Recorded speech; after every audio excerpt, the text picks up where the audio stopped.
30 years ago, Margaret Thatcher turned Britain into the world-leading century of thinking the unthinkable. Today, the distinguished has passed to Sweden. The streets of Stockholm are washed with the blood of scarecrows. The think tanks are bravely of new ideas. The erstwhile champion of the third way is now pursuing a far more interesting brand of politics. Sweden has reduced public spending as a proportion of GDP from 67% in 1993 to 49% today. It could soon have a smaller state than Britain. It has also cut the top marginal tax rate by 27 percentage points since 1983 to 57 and scrambled a mere nest of tax on property, gifts, wealth, and inheritance. This year is cutting the corporate tax rate from 26.3 to 22. Sweden has also done the golden strategy of facial oxygen with pledge to produce a facial surplus over the economic cycle. Its public debt fell from 70% of GDP to 37%, and its budget moved from an 11% deficit to surplus 0.3 over the same period. This allowed a country with a small open economy to recover quickly from the financial storm of 2007 to 8. Sweden has also put its pension system on a sound foundation, replacing a defined benefit system with a defined contribution one and making automatic adjustments for long life expectancy. Most daringly, it has introduced a universal system of school vouchers and invites private schools to compete with public ones. Private companies also vie with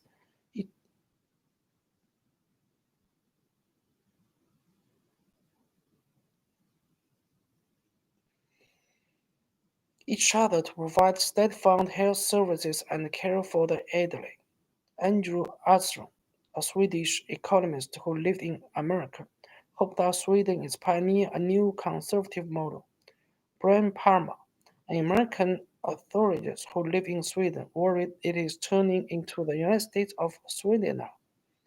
There can be no doubt that Sweden's quiet revolution has brought about a dramatic change in its economic performance. The 2 decades from 1970 was a period of decline.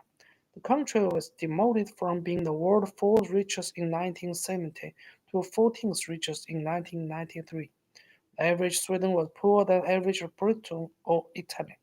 The 2 decades from 1990 was a period of recovery. GDP growth between 1993 to 2010 averaged 2.3% and productivity 2.1, compared with 1.9 and 1 respectively for the main 15 EU countries.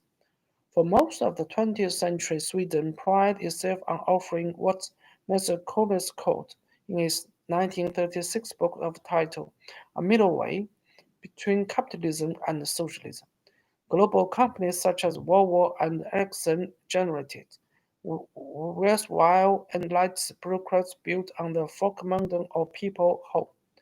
Decades rolling by, the middle way veered left, the government kept growing. Public spending as a share of GDP nearly doubled from 1960 to 1980 and peaked at 70 in 1993. Taxes keep rising. The Social Democrats keep squeezing business. The era of non-capitalism is drawing to end, said Omar Palmer, the party leader in 1974. There's some kind of socialism that is the key to the future. Other Nordic countries have been moving in the same direction, if more slowly. Denmark has one of the most liberal labor markets in Europe. It also allows parents to send children to private school at public expense and make up the differences in cost with their own money. Finland is harmlessly the scale of virtual capitalists and anglo investors to promote innovation and entrepreneurship. Oil-rich Norway is a partial expansion to this pattern. Even there, the government is preparing for its post-oil future. There's not to say that Nordic are shredding their old model. They continue to provide themselves on the generosity of their welfare states. About 30% of their labor force work in the public sector, twice the average in the Organization for Economic Development and Cooperation, a rich country think tank. They continue to believe in combining open economies with public investment in human capital. But the new Nordic model begins with the individual rather than the state. They begin with facial responsibility rather than pumping planning. All four Nordic countries have 3A rating and debt load significantly below the Eurozone average. They begin with choice and competition rather than paternalism and planning. The Economic Freedom Index of the First Institute, a Canadian think tank, shows Sweden and Finland catch up with the United States. The left launch has been reversed. Rather than extending the state into the market, the Nordic are expanding the market into the state.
Why are the Nordic countries doing this? The obvious answer is that they have reached the limits of big government. Welfare state we have is excellent in most ways, said Gunnar Bourbon Monson, a Danish historian. We only have the little problem. We can't afford it.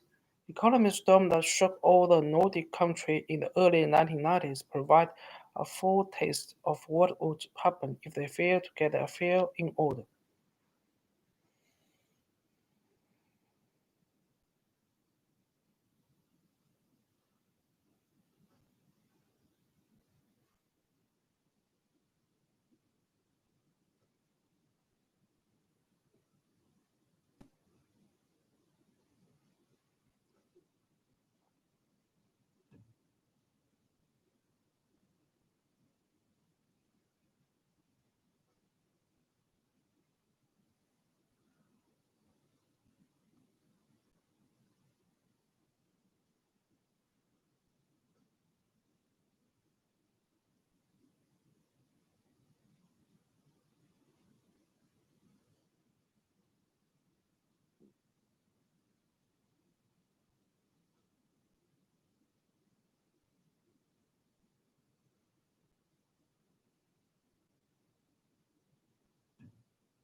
There are two less obvious reasons.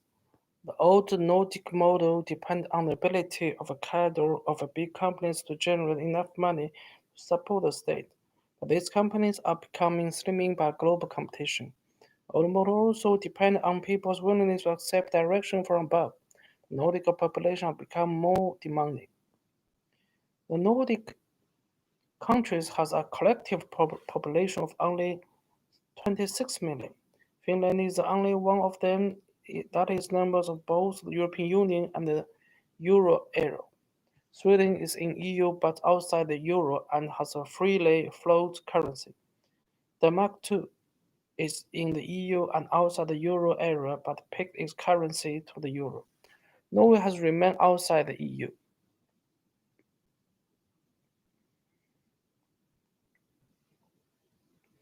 But there are compelling reasons for paying attention to these small countries on the edge of the Europe. The first that they have reached the future first. They are grappling with problems that other countries too will have to dealing with in due course, such as what to do when you reach the limits of big government, how to organize society when almost all women work. And the Nordics are coming up with highly innovative solutions that reject the tile oxidants of left and right. The second reason to pay attention is that the new Nordic model is proving strikingly successful. The Nordic dominates index of competitive as well as well-being. A higher score in both types of legal table mark a big change since the 1980s, when welfare took precedence over competitiveness. The Nordic do particularly well in two areas where competitive and welfare can enforce each other more powerful.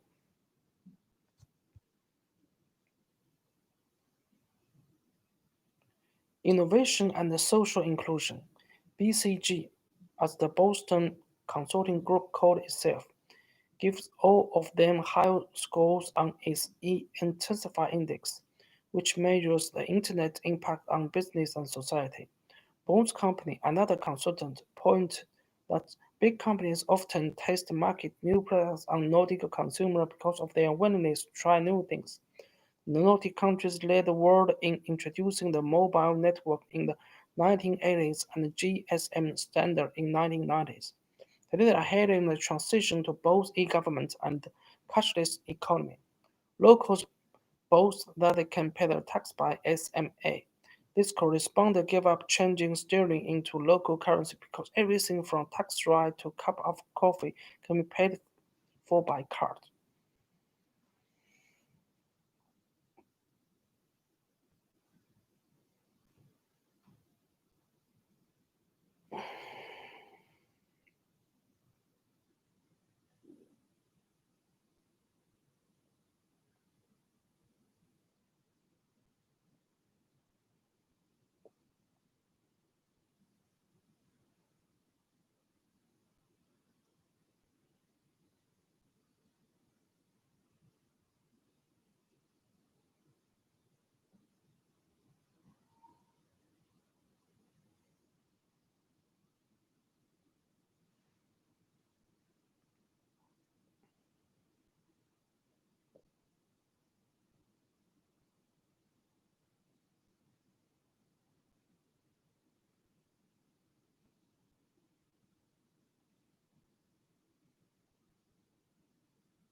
The Nordic also have a strong record of drawing on the talented of their entire population, with the possible exception of their immigrants. They have the world's highest rate of social mobility. It's a comparison of social mobility in 8 advanced countries by John Baden, Pegrit, and Stephen Mackin of the London School of Economics. Occupy the first four places. America and Britain come last. The Nordic also have exceptional high rate of female labor force participation. In Denmark, not far from as many women go to work as men. This special report will examine the way that Nordic governments are updating their version of capitalism to dealing with a more difficult world. They will note in doing so they have unleashed a huge amount of creativity and become world leaders in reform. Nordic entrepreneurs are feeling their odds in a way not seen since the early 20th century. Nordic writers and artists, and indeed Nordic chefs and gaming designers enjoy a creative renaissance. This group also adds caveats. The growing diversity of Nordic societies generates social tension, most horrifyingly in Norway, when Andrew Brooks killed 77 people in a radical motivated attack in 2011. Also, a more murder level every day. Sweden is finding it particularly hard to integrate its large population of refugees. The Nordic community is still a work in progress. The three forces has also obligated to the Nordic countries to revamp its limited resources, ramp up globalization, growing diversity, are gathering momentum. The Nordics will have to continue to upgrade their model. They will also have to find to return what makes it distinctive. Lam Patry and Michael Woodcock of the World Bank coined the term "getting to the mark" to describe successful modernization. This report will suggest that the trick is not just to get to the mark, it is to stay there. The first caveat is about learning from the Nordic exemption, which other countries are really trying to do. Britain, for example, introducing Swedish style free schools, but transferring such lessons is fraught with problems. The Nordic success depends on their long tradition of good governance, which emphasizes not only honesty and transparency, but also consensus and compromise. Learning from Denmark may be as difficult as stay there.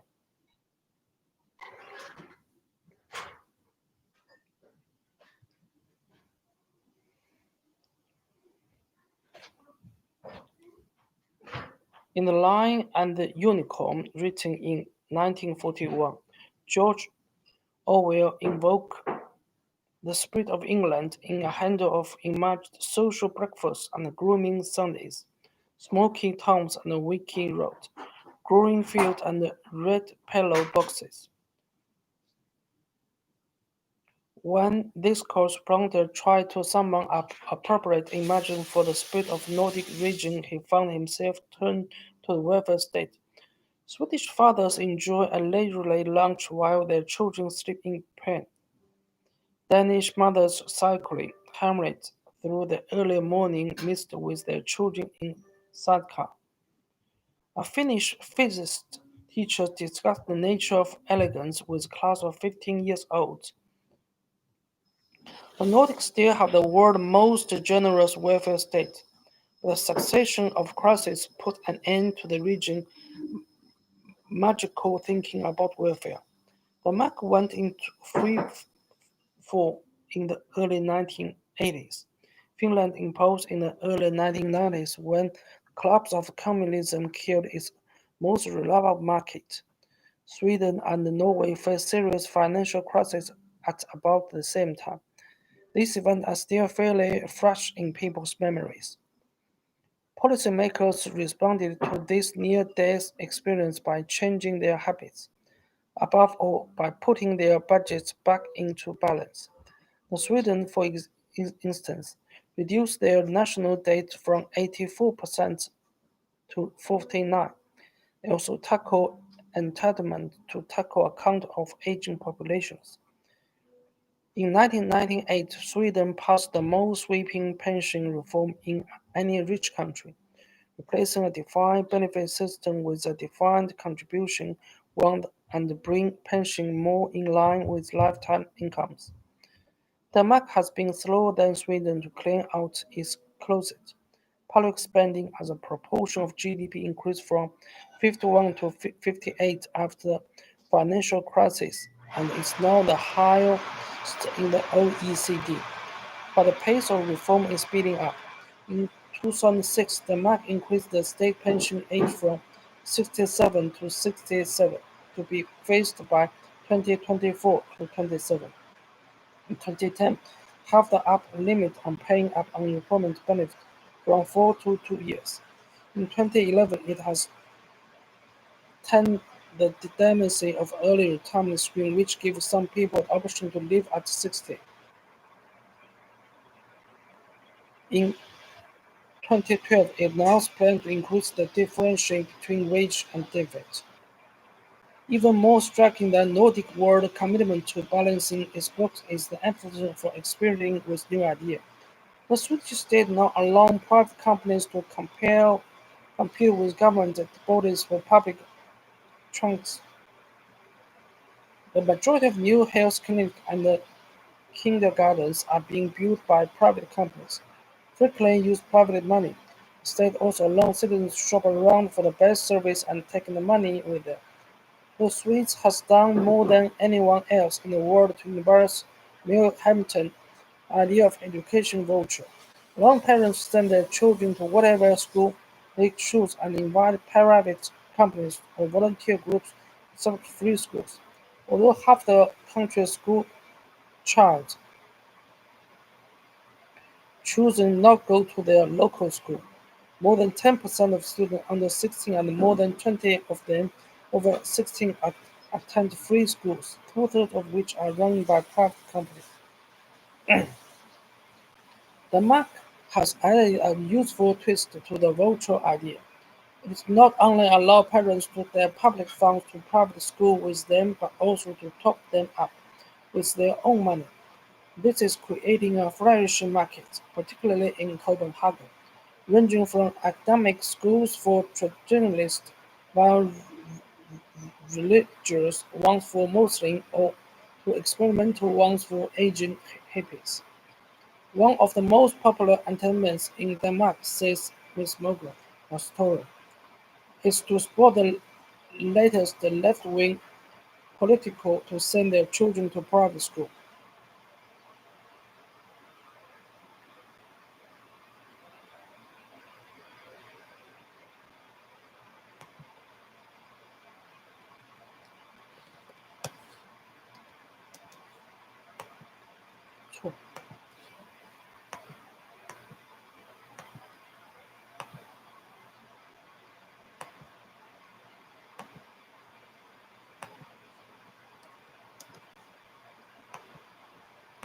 我帮你开门啊。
比较小心。中国人，你看，你说中国没有残疾人吗？美国人有残疾人便利者，中国的科学就这样，身子。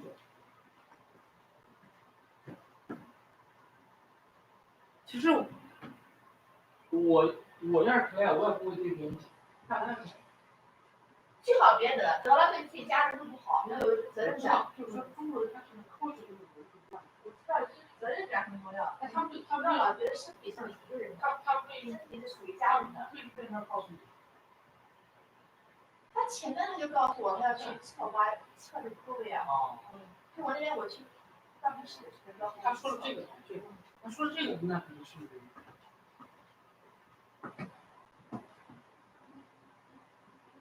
我觉得别人跟我说吧，第一个就是说我是算他最亲近的一个同事了，就是你做这个都不说的话，也没人可说了。